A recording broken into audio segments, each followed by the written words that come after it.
ndahangaha n'abandi twaharaniye uburenganzira bwacu n'igihugu cyacu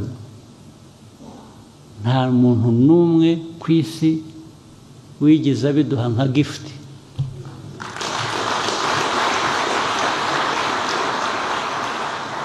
nta muntu wigize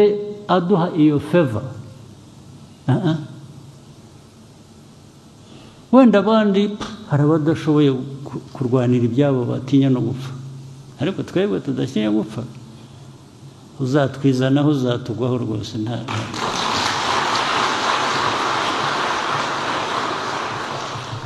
biriya mwabonaga buri munsi ko bazatera u Rwanda kuko u Rwanda ni ruto small country ntabwo ari ibyo birazwi ntawe twabijyaho impaka n'ibyo small country but our rights are as huge as of these big countries. It comes to our rights.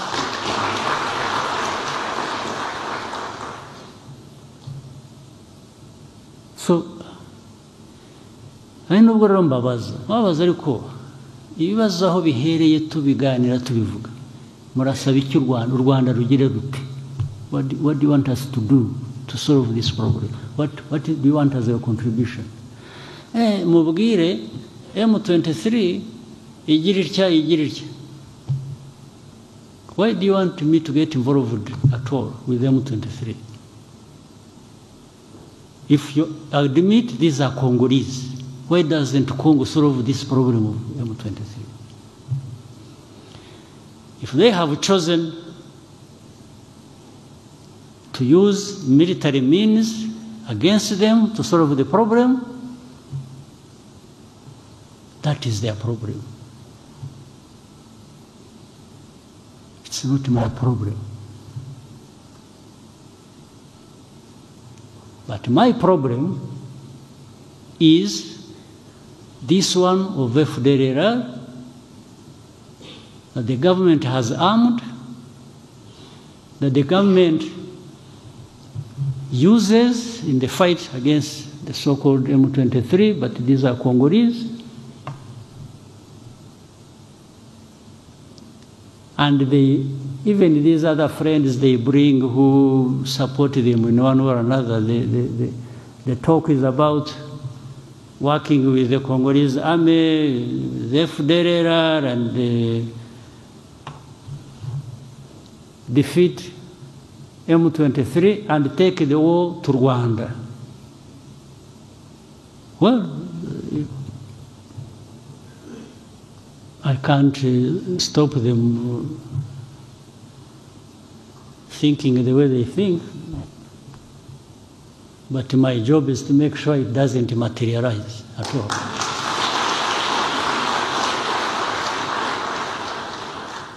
Burundi serum barayifunze cyangwa bariho barayifunga ariko biturutse kuki ku mateka yenda gusa na hano ubuyobozi bwaberaho kwiruka gwica abantu mu gitondo bukageza ku mugoroba president akifungirana aho yifungiranye nta uzahwaba nta umuvugisha ayobora ataba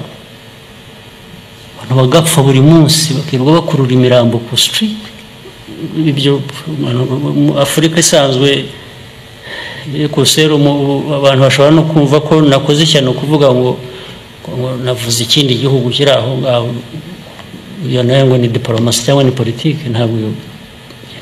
niko bimeze ko bidufite niho n'ingaruka twebwe nk'abanyarwanda ubuyobozi bukiruka bwica abantu imirambi temba mu nzuzi abantu bari ku mihanda abana bato abagore barangiza ukajya kubihindura politike nyabaki Yesu avuga ko uteye Burundi ibibazo nk'ibyo yaturutse hari undi muntu ugiye kubatera ibyo bibazo n'uwaba kwifuriza inabi ahera ku mafuti yawe niyo byaba ari ahandi bituruka byo mu baturanyi hano i Burundi n'uwavuga ngo ni u Rwanda rubitera u Rwanda waje kubitera umuntu w'umugome mu Rwanda wifurize n'aba Barundi agomba kuba yarahereye ku bubi bw'Abarundi yahereye ku bayobozi babi b'i Burundi bakorera nabi abantu babo wenda nawe abijyamo ikibazo ni cy'abantu bwabo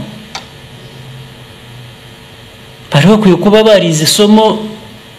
ku byabaye hano bamwe bagizemo n'uruhare mu batemye abantu mu batsembye abantu harimo abantu bavuye hakurya y'umupaka Abanyafurika rero turwaye iki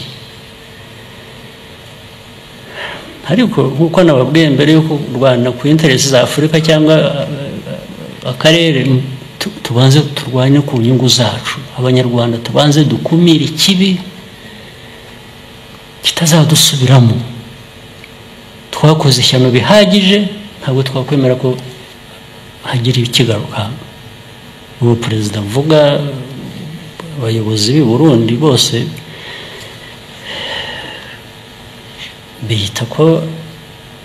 bemera Imana ari abantu b'Imana ndetse bamwe n'abapasiteri Imana bemera ni iyi ubwo baba bafite bakora ibyo biyita ko ari n'abantu bemera Imana bafite za Bibiliya birwa bagendana hari ahantu Bibiliya iyo ari yo yose ivuga yabwira abayobozi kwica abantu babo bibaho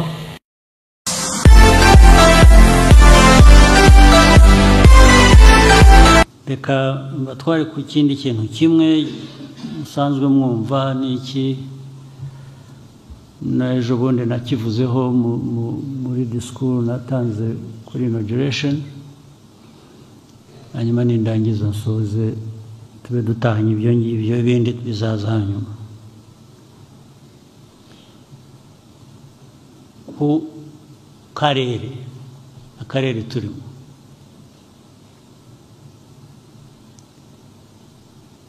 izi ntambara ziri mu karere mu Eastern Congo ibindi biraho byabigera bityo bisukuma biri no mu ahandi fitanye imbibi amateka yabyo ubundi murayazi ariko uteka horavugwa ukundi bihora biza bityo abantu bakaza bavuga ngo barashaka ibisubizo barangiza bakaba nabo ahubwo bagatera ibindi bibazo kubera ko barashaka no gukemura ikibazo uburyo babishaka bibabereye ntabwo bashaka gukemura ikibazo ku buryo bakirandura mu mizi ngo bakemure bahe ubutabera abari muri icyo kibazo cyangwa se babaze utera ibyo bibazo ngo abisubize icyo mvuga ni iki imyaka ibaye ingahe hari izi nterahamwe FDLR utazizi ninde hano cyangwa zitahekuye ninde hano ninde zitahekuye uri hano muri inteko cyangwa muri ko twicaye hano ariko icyo kibazo kimaze imyaka 30 kuba kimaze imyaka 30 bivuze iki rero bivuze ko abantu batubeshya baratubeshya ngo barashaka gukemura ikibazo ariko inyuma yaho bashaka kugira ngo ahubwo gihore kiriho cyabafashe gukemura cyangwa se kugera ku zindi nyungu zabo bashyira imbere ariko twe uko tunababwira gushyira inyungu zawe imbere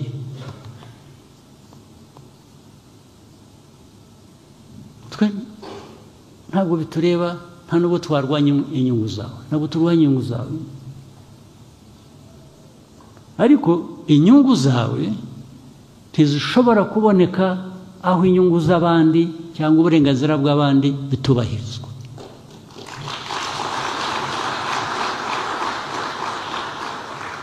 nta naho bigonganira ntabwo bigongana kugira ngo ukore ikintu kizima kandi wubahirize ubone n'inyungu zawe washakaga bigonganira he icyo ni kimwe icyo turakivuze ikintu cy'interahamwe barangiza bagahimba interahamwe zari zaratashye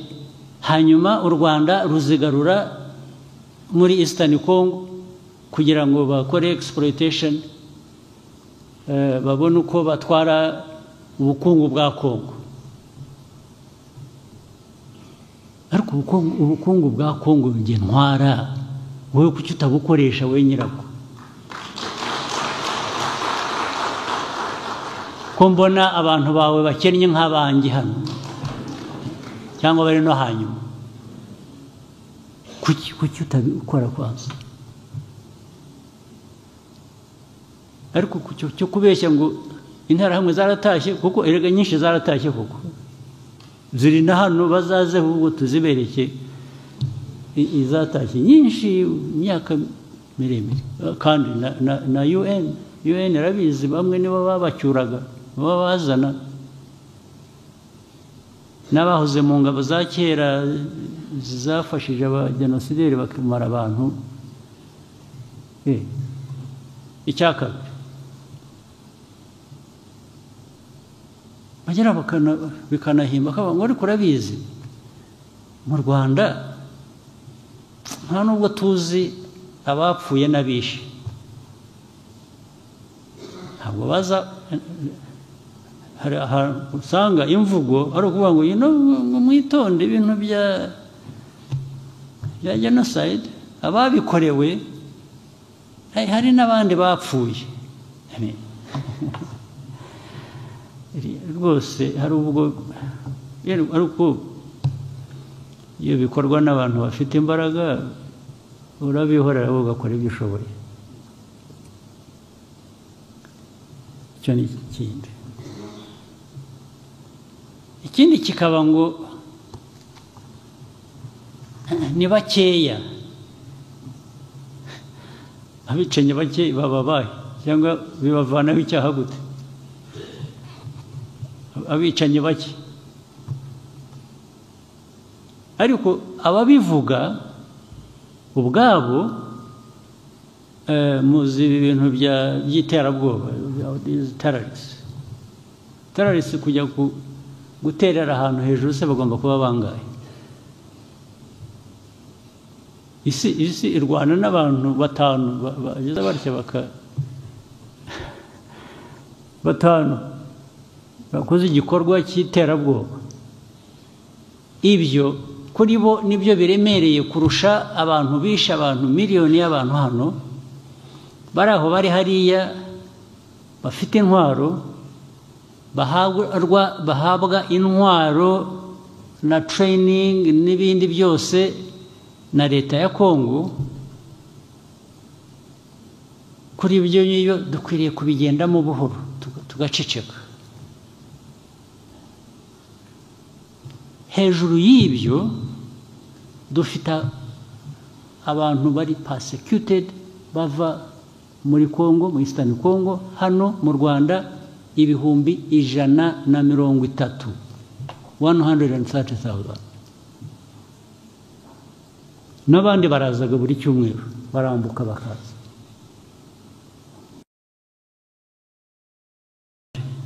cyari kubanza kubaza ngo ariko aba bantu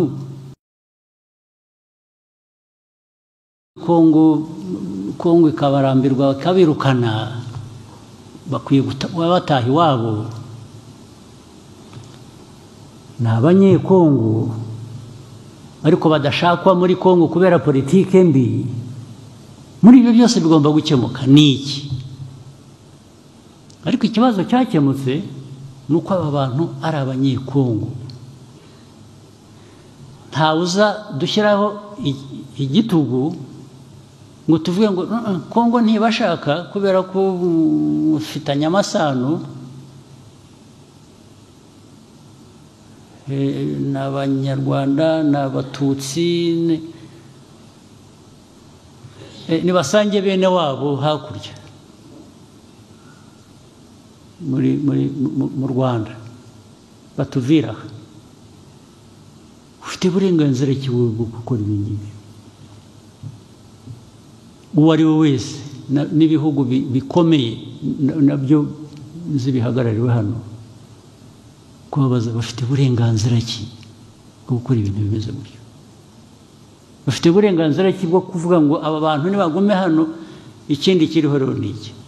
bari hano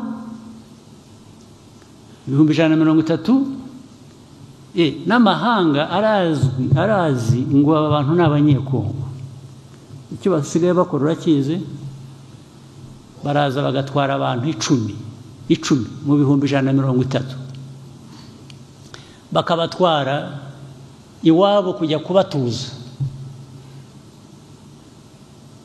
ubwo ugiye kubara bizamara imyaka ingahe utwara 10 mu 130 10 ubwo ni benshi batwara 2 5 ejo 10 nibo benshi ntabwo arabirenze 10 ikibazo uracyemera urakibona ko hari abantu bakwiriye kuba batuzwa ubundi bakwiye gutuzwa iwabo ntabwo ari ugutuzwa aha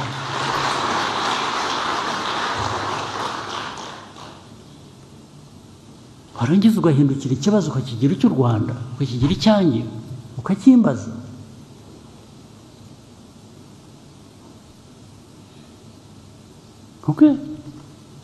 uyobora igihugu abayobozi ba Kongo bakavuga ku mugaragaro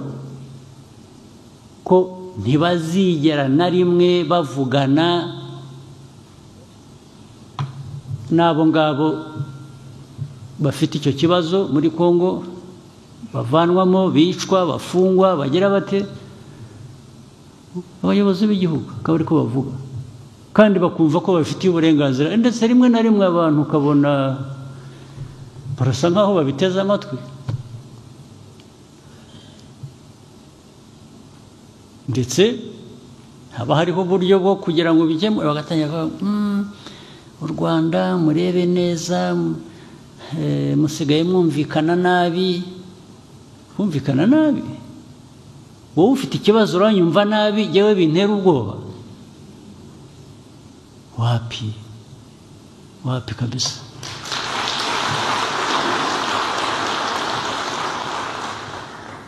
ari nabo nibutsa nibyo navugiraga hariya kuri stade ubwo bakambwira ngo vugana n'aba bantu barwanira ukavuga ngo urebe ngo bashyire intwaro hasi ngo tubashyira ahantu hanyuma ibyo tuzakora tuzabitekereza ibyo simbizi wenda bazabyemera ubundi uko mugenza abantu banyu nta nubwo mukwiriye kuba mubimbaza ariko iyo ufashe abantu nabi ukabambura uburenganzira bwabo bifite ingaruka ndetse nkabongereraho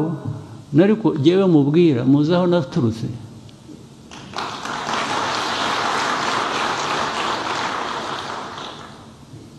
ndahangaha n'abandi twaharaniye uburenganzira bwacu n'igihugu cyacu nta muntu n'umwe ku isi wigeze abiduha nka gift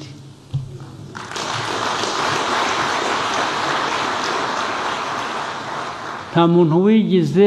aduha iyo favor wenda abandi hari abadashoboye kurwanira ibyabo batinya no gupfa ariko twebwe tudashyira gupfa uzatwizanaho uzatugwaho rwose nta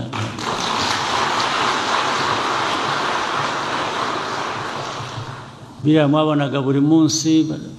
ko bazatera u Rwanda kuko u Rwanda ni ruto, a small country, ntabwo ari ibyo birazwi, ntawe twabijyaho impaka n'ibyo.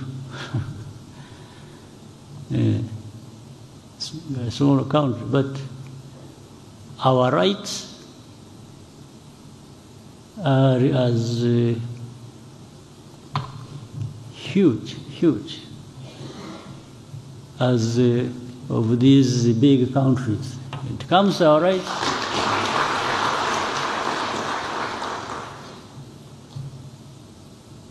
So,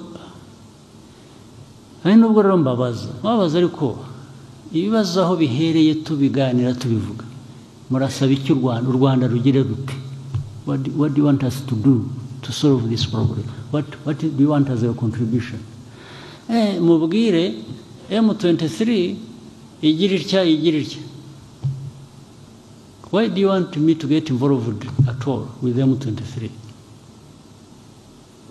If you admit these are Congolese, why doesn't Congo solve this problem of M23?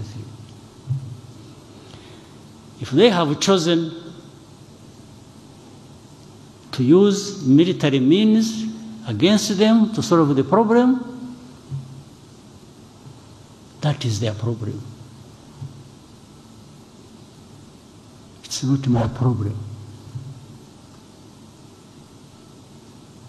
But my problem is this one of FDLR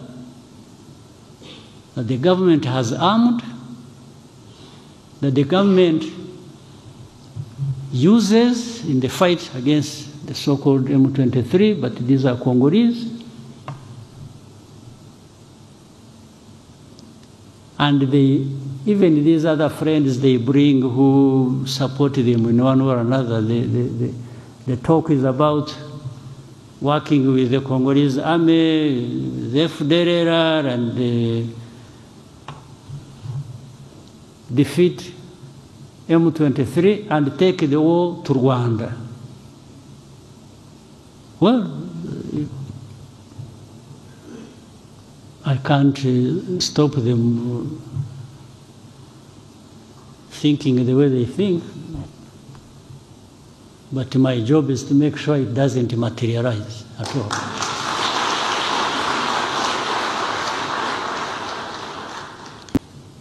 But you know, ikindi muvane abasirikare banyu muri Congo, muvane RDF muri Congo. So the question is, RDF rega kwiri muri Congo yajyanyeho n'iki? Kucyibwira ko yabiri muri Congo yagiye kugira gute? Niba uzi icyayijyanye rero, niba urishobora kwiriyo cyemura icyo kibazo,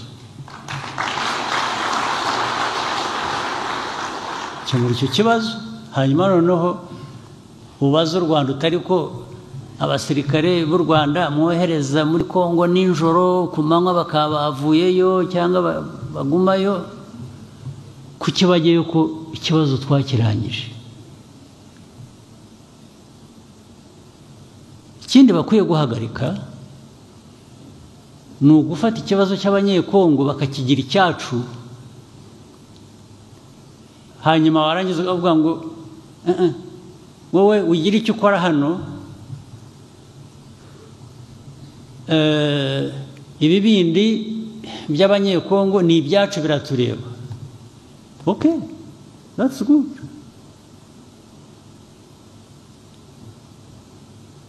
If you admit that these are Congolese, then don't use their existence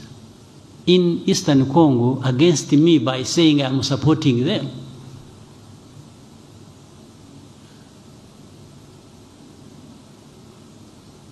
Then I'll take you to even the origin of the conflict. How did this conflict start? It was not started by Rwanda at all. You are accused of having to get involved on the other side of the people you don't want in Congo, or you are accused of whatever. Yes, let's go back to the beginning. How did this conflict start? Who started it? And how does the Rwanda come in? So I'm just telling you, deputies and others who are listening, to understand that, yes, there is that problem. It weighs heavily on us because for us it is a serious matter, security, long-term issue we have to address. We want good neighborliness,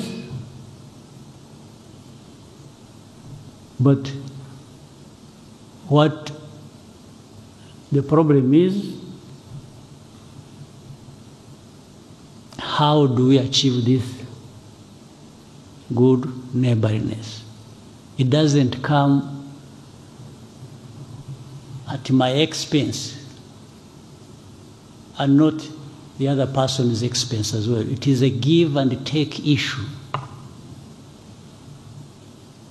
We work together, we address your problem, but also address my problem. The rest is just going to be going back and forth and maybe. But I have tried to cut a long story short because so many things have been discussed, agreed, documents signed, but the next day, the one who signed what they even proposed comes and says, no, I have changed my mind, I want the other thing. And then there are people who listen to all that and they think, yeah, but I assure you,